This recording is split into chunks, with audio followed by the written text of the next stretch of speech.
वक्रतुंड महाकाय सूर्यकोटि समप्रभ।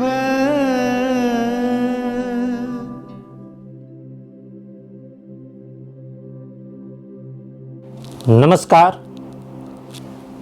तो मैं फिर से प्रस्तुत हूं आप लोगों के सामने। तो इस वीडियो में उन बातों पर चर्चा करता हूं जो पिछली वीडियो में छूट गई थी। अर्थात हम लोगों ने ये जानने की कोशिश की कि पितृदोष कैसे कैसे आपकी कुंडली में बनता है। अब इस वीडियो में हम लोग ये कोशिश करेंगे कि चलिए पितृदोष तो बन गया, पर पितृदोष का निवारण कैसे हो सकता है।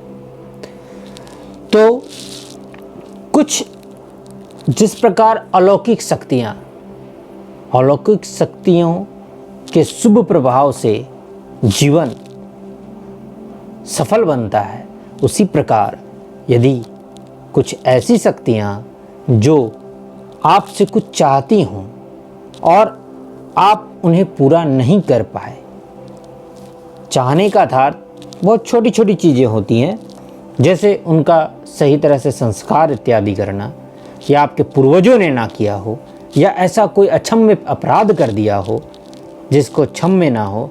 तो ऐसी छोटी छोटी बातों को भी यदि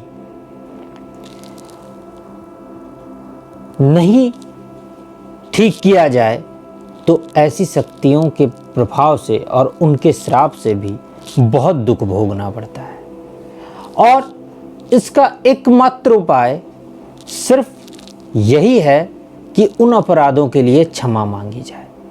अर्थात कोई टोटका, कोई उपाय, कोई तरीका ऐसा नहीं है जिससे आप उन्हें रोक सकें या उनके प्रभाव को रोक सकें।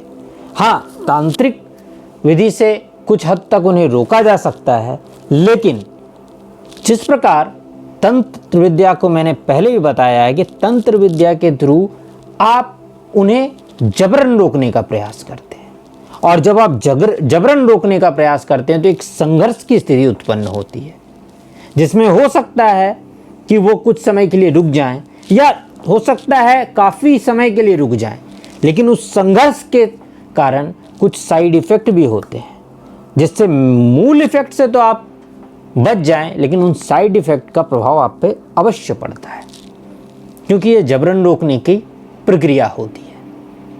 वहीं यदि आप शास्त्रवत तरीके से जाएं, जैसा हमारा शास्त्र कहता है, तो उस शास्त्र के हिसाब से यदि आप उनसे प्रार्थना करें, अर्थात शास्त्र हमेशा आपसे उन्हें क्षमा प्रार्थना और उनके शरण में जाने को कहता है। अर्थात अपनी भूल के लिए क्षमा मांगना और उनकी अतृप्ति को तृप्ति में बदलने का प्रयास करना ही शास्त्र सिखाता है। और ऐसा करने से आप उनके द्वारा हो रहे दुष्प्रभाव को उनकी ही मदद से कम या फिर बहुत हद तक या लगभग खत्म भी कर सकते हैं, पर ये उनके प्रभाव से और उन आपकी प्रार्थना का फल होना चाहिए। तो शास्त्र के हिसाब से सबसे अच्छा तरीका होता है त्रिपिंड दान, अर्थात त्रिपिंड अनुष्ठान कर लेने से आप अपने हर तरह के पितृदोष के निवारण का अनुष्ठान कर लेते हैं। इसका नाम त्रिपिंड दान इसलिए है कि जिन पूर्वजों को आप जानते हैं और जिन पूर्वजों को आप नहीं जानते हैं, और इस साथ ही साथ वे सारे लोग जो आप जिनकी जो पवित्र आत्माएं हैं, या जो आपके पूर्वज हैं, जो या फिर आपके मित्रगण हैं, या आपके किसी प्रकार से भी कुटुंबगण हैं, वो कुछ ना कुछ आपसे चाहते हैं। भले ही वो आपके सीधे तौर पर पिता या माता के तरफ से ना आ रहे हों, लेकिन कहीं किसी भी तरह से जाने अनजाने में उनका संबंध आपसे है, उनकी भी शांति की प्रार्थना और अनुष्ठान उस अनुष्ठान में हो जाता है, इसलिए इसे त्रिपिंड अनुष्ठान कहते हैं। ऐसा करने से आपके जीवन में शास्त्रवत तौर से बहुत ही सरलता आनी प्रारंभ हो जाती है और यह अनुष्ठान विशेष रूप से किसी भी पवित्र नदी के तट पर करना बहुत उचित माना जाता है। यदि किसी पवित्र नदी गंगा, यमुना, गोदावरी, नर्मदा, कावेरी, किसी भी पवित्र नदियाँ, हमारे देशों में पवित्र नदियों की कमी नहीं है, के तट पर यदि आप इस अनुष्ठान को करें तो उसको बहुत शुभ माना जाता है।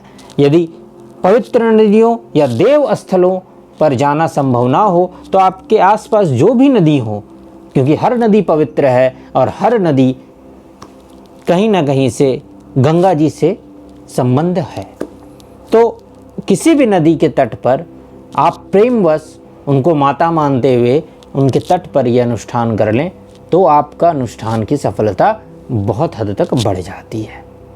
हाँ, ब्राह्मण ऐसा हो जो ज्ञानी हो और जो आपके हित की अभिलाषा रखता हो, ऐसा रखना बहुत ज़रूरी होता है। साथ ही साथ यदि ऐसा है